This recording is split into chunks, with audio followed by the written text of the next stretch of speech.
Il y avait une fois un prince qui voulait épouser une princesse, mais une princesse véritable. Il fit donc le tour du monde pour en trouver une et, à la vérité, les princesses ne manquaient pas. Mais il ne pouvait jamais s'assurer si c'était de véritables princesses. Toujours quelque chose en elles lui paraissait suspect. En conséquence, il revint bien affligé de n'avoir pas trouvé ce qu'il désirait. Un soir, il faisait un temps horrible. Les éclairs se croisaient, le tonnerre grondait, la pluie tombait à torrents, c'était épouvantable. Quelqu'un frappa à la porte du château, et le vieux roi s'empressa d'ouvrir. C'était une princesse. Mais grand Dieu, comme la pluie et l'orage l'avaient arrangée.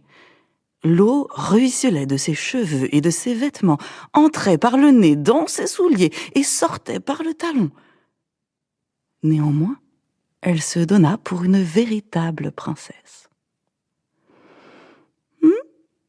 C'est ce que nous saurons bientôt, pensa la vieille reine. Puis, sans rien dire, elle entra dans la chambre à coucher, ôta toute la literie et mit un poids au fond du lit. Ensuite, elle prit 20 matelas qu'elle étendit sur le poids et encore 20 édredons qu'elle entassa par-dessus les matelas. C'était la couche destinée à la princesse. Le lendemain matin, on lui demanda comment elle avait passé la nuit. « Bien mal, répondit-elle. À peine si j'ai fermé les yeux de toute la nuit. Dieu sait ce qu'il y avait dans le lit, c'était quelque chose de dur qui m'a rendu la peau toute violette. Quel supplice !»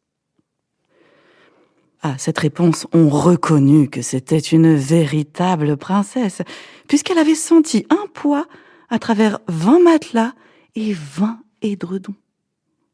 Quelle femme, sinon une princesse, pouvait avoir la peau aussi délicate ?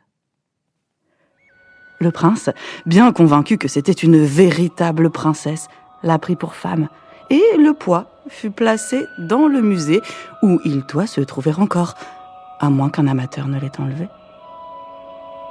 Voilà une histoire aussi véritable que la princesse.